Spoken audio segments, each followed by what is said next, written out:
Now we're back with a technical tonight. I'm trying to keep the videos regular. I'm not always succeeding, but I am trying. From now on, I'm going to try and put out a technical on a Tuesday and a vlog on Friday or Saturday.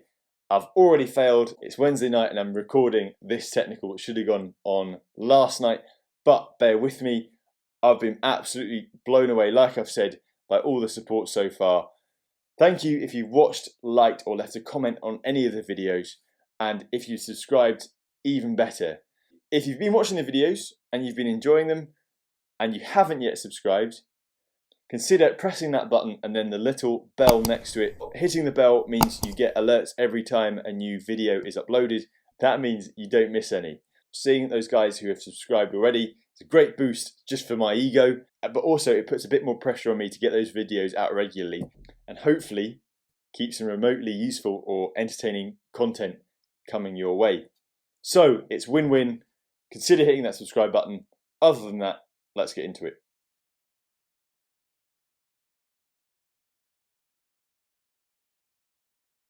If you're a farmer and you see cattle for sale through a variety of routes, you will probably have noticed that some cattle are listed as high health. In this video, I'll try and explain what high health means and how it's relevant. So going back to basics, if you farm cattle, you'll know that their health and welfare is very important, not only in its own right, but for its effects on farm profitability. And that if you buy cattle in, no matter how hard you work at home, through husbandry, through management, through disease control measures, you have to be just as scrupulous and careful when you buy cattle in, because you can easily buy in what we call a Trojan horse.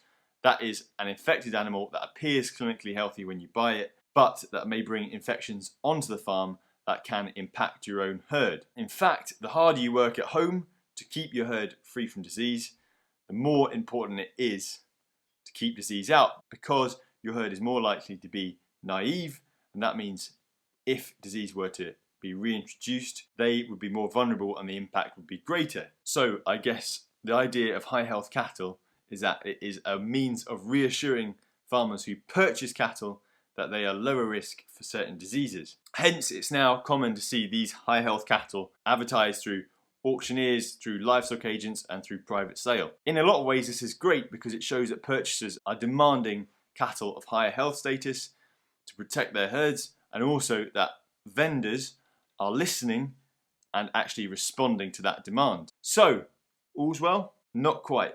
In my experience as a vet, what the purchaser expects and understands as high health can be quite different to what the vendor provides.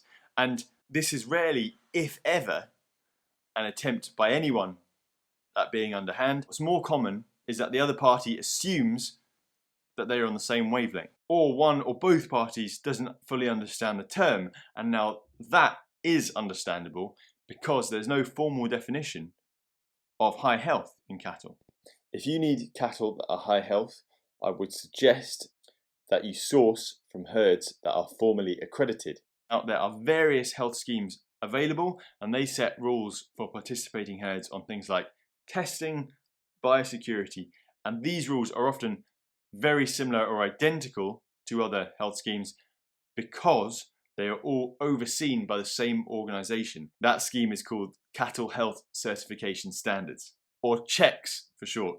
I'll put a link to a list of CHECS accredited schemes available in the UK in the video description. Now, not all schemes are CHECS accredited. For example, BVD Free England run a scheme of sorts. The rules of that scheme aren't quite on a par with CHECS accreditation, but it might be seen as a halfway house. If you're looking at a scheme and you're either unaware if it's CHECS accredited or if it's appropriate for your herd, the best person to ask about it is your vet. And not all diseases can be accredited for.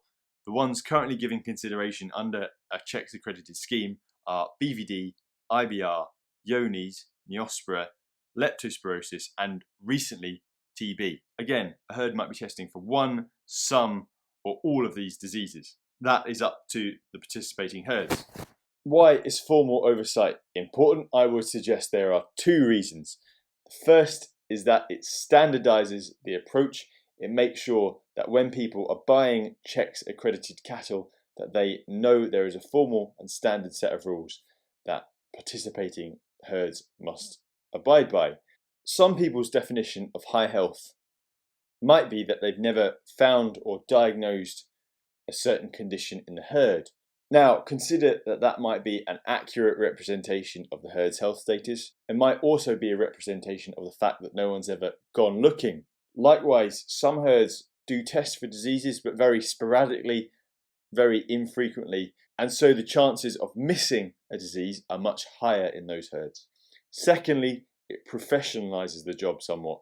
So, for example, annual testing and health plans must be signed off by a vet rather than the herd owner themselves. That hugely reduces the potential for conflict of interest. Again, more information about the rules relating to specific diseases I'll put in a link in the video description.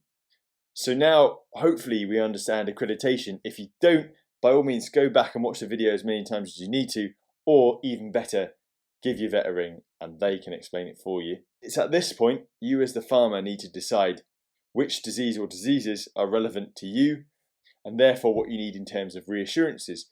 Do you need cattle that are BVD accredited free, or IBR accredited free, or Yoni's risk level 1, or all of the above, or none? Once you know what you need, you could either take that list of criteria to your vendor or to your agent, or you might search some of the publicly available databases for cattle of the right type that have the appropriate accreditations.